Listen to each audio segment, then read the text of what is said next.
dégg nga fonds monétaire ak banque mondiale mais surtout fonds monétaire. ne ni ngi xool affaire yi à partir de juin. d'ici là qu'est-ce qu'il faut faire. nous sommes dans un village planétaire Sénégal moom kenn mënul autosuffire. Sénégal tey ci sous-région bi kenn mooy nawleem mooy Côte d'Ivoire. Le Côte d'Ivoire aujourd'hui truste avec des budgets de 15 000 à 17 000 milliards. ñun ñu ngi ci 7 000 matu ko sax nee nañu. matu ko. waaw te kookoy suñu nawle. ñun tey Mali Niger ak Burkina duñu suñu nawle par rapport au régime kaki. mais xoolal Mali tey résilience ba fa nekkoon sur le plan économique ak say doomu maliens yi les Maliens étaient plus riches que l'État malien. waaw mais tey ils sont en train de perdre des parts de marché extraordinaires du fait que amuñu courant. ñaanuñu loolu tey pour Sénégal. il faut que tey sur le secteur économique gars yi def ci ay jéego entreprises yi étouffent avec la Sénélec je le dirais parce que l'électricité coûte très cher les coûts de facture sont très chers. les ménages ne supportent plus. non ak les entreprises. Ouais, voilà. une campagne agricole avec des taux de 2 chiffres.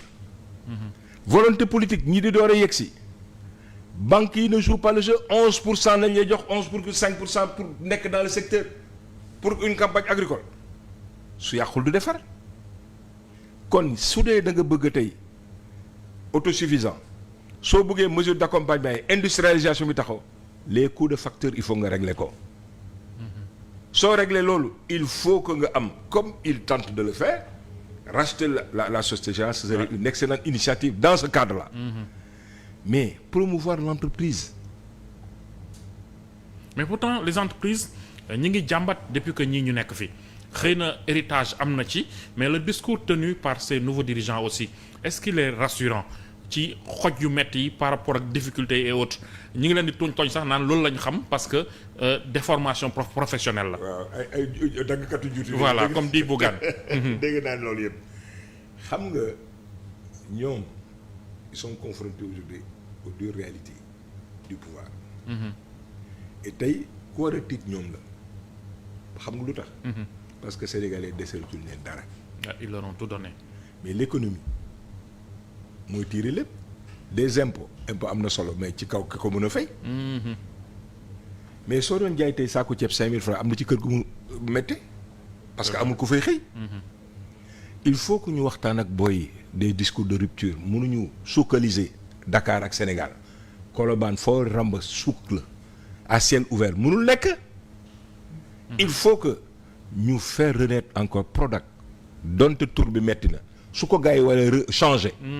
pour joxaat confiance. l'esprit est important. c'est vrai l'autosuffisance alimentaire ak delloo goos yi ñu dellu ci tool yi dafa am solo maa ngi lay wax sànq ne la 25 ans 20 ans xale yi nekk ci mbedd mi di ndaamaraas rafetul. nañu wuti métier. nañu dem Ousmane Sonko peut parler avec ces gosses là na dox ak ñoom ñu delluwaat. ci tool mais ak Kédougou ak au Carrefour Diaroumé mais dafa am ay terres énormément de terres yoo xam ne la tey daroon nañ ko mën a valoriser.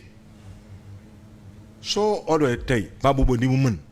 nga boole ko tey cet esprit là gars yi am ko. mais mën a wut aussi les ressources parce que sànq ñu ngi koy wax. mais justement les ressources. mais ñu ngi koy wax tey il faut que nga xam ne ñoom ils comptent plus. Modou Awa fii ci biir Sénégal qu'à l'étranger. mais il y a des gens moo tax waruñu liggéey en vase clos. nañu seet fu compétence yi nekk ñu seet ko tey il y a 2 choses. yoo xam ne war nañu ko régler maa lay wax léegi le coût de facteur électricité di mu cher. mais qu'est-ce qui empêche aujourd'hui à ces nouveaux dirigeants mais de faire confiance et de donner aujourd'hui à la Sénélec la possibilité de vendre de l'internet. c'est possible. absolument Sénélec est partout. sa kër sama kër partout. c'est vrai sous forme de woyofal wala de courant direct. ñu lié ko. war nañ ko mën a permettre tey muy jaay internet concurrence ñi fi nekk ki fi nekk sonal ñu. mais Sénélec moom kan moo koy concurrencer moom déjà problème la. bon mais xam nga secteur bi mu nekk. c'est essentiel mënuñu ko pour man dafa bokk ci jiima gëmoon ne dañ ko war a réapproprier wu. moo tax Sonacos aussi bi mu génnee ma yuuxu donte un libéral là quelque part. Un opérateur mais économique. daam la xam ne waruñu ko bàyyi ci loxo keneen. les secteurs stratégiques yooyu waruñu ko bàyyi ci kenn. mi ngi mel souveraineté la en fait. mais mi ngi mel ni comme ndox mi. Ouais. man d'accorduma tey ñu privatiser ko. jaaduwul. warul sax nag. wóorul. Ouais. et puis jox ko ñoo xam ne ñoom au contraire tey lañ lañ def ils se sont réappropriés leurs actifs. mais est-ce que tu sais que Électricité de France EDF. mais état français daf ko jëndaat. jëlaat na ko. waaw suñu ndox ñun waruñu ko réapproprier. d'autre part li ma lay wax léegi Senelec suñ ko permettre tey mu jaay de l'internet mais dina ko permettre tey mu mën a alléger le coût chez les dans les ménages. chez les ménages mais ensuite au niveau des entreprises. parce que internet léegi doon na loo xam ne sénégalais bu nekk koy utiliser. ñëpp ñi ko fiy jaay ñëpp kenn Sénégal maanaam bu ñu nee Orange publicité bi maanaam bu ñu mais nee Tigo bu ñu nee beneen bi voilà c'est des trucs yoo xam ne. dépendre ci ñun. ñu am une société qui fait presque 500 à 600 milliards. de chiffre d'affaires. at bu jot li muy déclarer ci bénéfice nu mu ko neex la parce que réserve légale yeeg facultative da nga koy provisionner ba sa xol sax da ngay doon déclarer bénéfice. waaw du ñu permettre à la Sénélec mu mën a am moom tam des ressources pareilles pour mën a wàcc li nga xam ne moo ñuy permettre suñu développement mën a am. mais li ngay wax nii Mamour c'est tellement important que bëggoon naa la laaj ba xam ñi fi nekk xamee nañ ko noonu li tax ma la koy wax mooy ñoom bi ñu egsee jàpp nañu amuñu woon expérience. am na ay profils yoo xam ne nag yu am solo la ci ñuy liggéeyal mais yaa ngi wax sànq aussi que ñu éviter pàccoo bi mais nomination itam bëri na ci ñoo xam ne boo déggee da ngay téye sa gémmiñ. Bon. parce que voilà amuñu jaar-jaar amuñu dara. vécu bi des fois c'est un problème. Ouais. mais parce que loolu quelque part c'était je comprenais même quelque part la démarche parce que dañu xeexandoo ensemble. soo toogee ñëpp di xaar prébande c'était un minimum mais am na institution boo xam ne c'est plus adapté pour am foofu say ay nit surtout les combattants. mooy à l'Assemblée nationale. Ouais. mais quand il s'agit de l'État. l'État est impersonnel c'est et autre neutre. chose ouais. moo tax quand on me dit oui Sonko est en train de réfléchir fan lay dem parce que mooy non. mais cette question lu ci sa xalaat. Nous sommes dans un État où aujourd'hui la plénitude aujourd'hui des pouvoirs sont aujourd'hui au niveau du président de la République. La nomination incombe au président de la République. C'est le président de la République qui dit je nomme telle fille parce que aux emplois civils et militaires président de la République moo ko def. Mais par contre c'est le parti qui élit et qui choisit qui il veut comme président de l'Assemblée nationale si tant est effectivement que tu as ta majorité. comme ni ñu ko gisee ci élection yi. Bon. Ouais. noonu la war a demee kon kooku amul problème mais ça veut dire quelque part sax mooy li gars yi di suqalee suñu démocratie parce qu'on dit que way Sonko mooy seet lu ko neex mu def non jusqu'à preuve du contraire on est aujourd'hui dans un régime présidentiel où le président a la plénitude de ses prérogatives nañ ko jox bañ di ko stigmatiser rawul kenn mënul dara non mooy mu neex ñu mu naqadi tey moom la fi yàlla teg dernier mot bi moo ko yor à chaque fois. moo ko yore Ouais. kon dañ leen bàyyi loolu mais li am solo tey ñu xam ne que tey on s'achemine vers des lendemains très difficiles. mais est-ce que les Sénégalais auront cette patience déjà on a vécu des moments très difficiles ci dernière année yu Macky Sall yi Macky Sall boo seetloo 2019 la gëj a gouverner ni mu ko bëggee ak yu bëri yi tegaloo ñii ñëw ñuy espérer mu xaw a dara sotteegul maintenant ils ont les leviers pour aller dérouler yow nga ne ñu on s'achemine vers des lendemains très difficiles kañ lay baax. pour lan par rapport à la Banque mondiale au programme. li tax ma lay wax léegi Sénélec ñu permettre ko mu mën jaay loolu parce que Sénélec tey su état bi subventionné tout ko la muy récupérer ak économiser daf koy arroser ci demande sociale bi donc subventionner les produits de base. mais ensuite il y a en moyenne sur Dakar waxuma la sax à l'intérieur du pays 150 000 à 350 000 boutiques. dont la fiscalité échappe aujourd'hui à l'État du Sénégal. ñaata boutique moo nekk sa koñ. kenn xamul lu mu toll. sa quartier. détenu pour l'essentiel par des étrangers. entre parenthèses. CEDEAO nañu bokkuñu UEMOA. mais soo taxé woon tey ñooñu. à 1 million de francs CFA par boutique. l'année. c'est des sommes C'est astronomiques.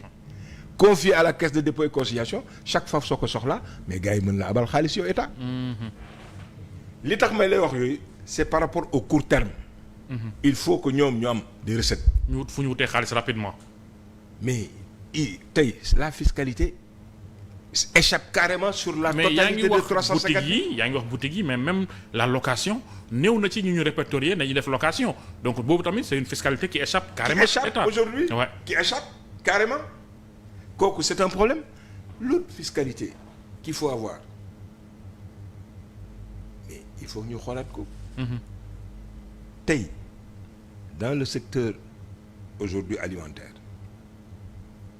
mais l'État du Sénégal dafa am ñoo xam ne daf leen war a wax ne leen prix yi soo leen ko dépassé taxation bi lii mooy contrepartie bi dafa am c'est dommage par rapport aux élections yuy jógee je ne stigmatise pas.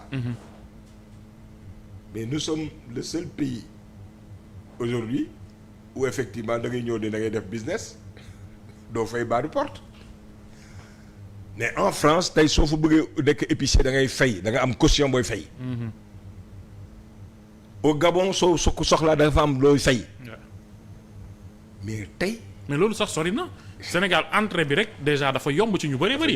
man dem naa ay pays africains yoo xam ne da mooy dugg da ngay fay booy génn da ngay fay. Cameroun ngi nii. voilà man li ma fay demee damay fay. da ngay fay ambassade bi. da ngay fay pour dem fa. dem naa Congo jóge ñu ne 50 000 nga fay pour génn fii. Gambie boo jëlee avion da ngay fay dugg fay génn. Cameroun bi may dem foofu dem naa 75 000 la fay. voilà 50 000 francs c'est fa lay fay. ñooñu dañoo am fulla. waaye mais c'est important gis nga préférence nationale du slogan. C'est des réalités. On attend aujourd'hui de ce régime-là mu d'abord privilégier les nationaux. waaw fii rek ngay dem di loué ñu naan la préférence on préfère les étrangers mu doon lu doy waar le sénégalais dëkk ci dëkkam. Il y a un problème il y a un problème. il y a un problème mais xoolal Covid bi mu amee le royaume marocain. oui presque pour l'essentiel xam nga ñan ñoo ko téewoon. ces banques. secteur privé bi li ñu gën a ci xaalis kenn xamul nu mu toll. kenn xamul nu mu toll. pourquoi. parce que ñoom nañu gëmoon jox leen li ñu leen war a jox. bi mu méttee kan moo taxaw ñoom mooy taxaw. ñeneen ñëpp daw. waaw des dizaines de milliards la entreprise benn entreprise di génnee. il faut que ñii xam ne loolu tam dañ ci war a def ay jéego sur la création d'emplois sur les financements pour la délégation DER.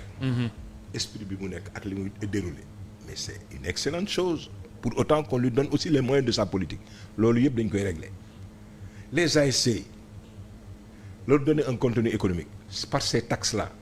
Au niveau des quartiers. Le financement aujourd'hui du sport maa ngi dégg ne que l'entraîneur du basket là mi ngi xaw a commencer di cas. mais pour gérer yooyu yëpp. c'est des professionnels qui viennent et qu'on manque de respect comme ça. pour gérer yooyu yëpp il faut des ressources. su ñu régler tey le problème de la Sénélec waxtaan ak d'autres personnes ñu jox leen confiance ak jox leen information yi ñu soxla. mais ils n'auront pas besoin pour l'essentiel d'aller le chercher sur le marché de la sous-région. Motiver la diaspora qui connaît aujourd'hui des difficultés aussi. parce que dû à quoi selon vous? Italie dafa am ay problèmes.